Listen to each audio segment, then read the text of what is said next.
My name is Lydie Irababarira. I'm a student at University of Rwanda, College of Science and Technology. I study physics, atmosphere and climate. When I was in high school, I dreamed to be an astronaut and I thought about studying physics. At first, I wasn't happy with it, but luckily I got a chance and I found that it wasn't all about physics only, but atmosphere and climate, and I was happy about it.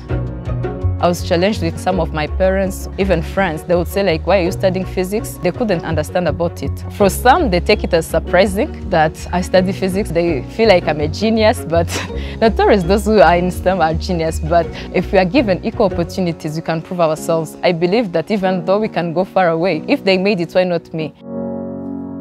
Girls in STEM field, they are able. I believe that everyone is born with the capability, but what is lacking is the will. So when you want to do something, then you make it. If you get discouraged because you don't see role models, why not be one to others and act as a living testimony?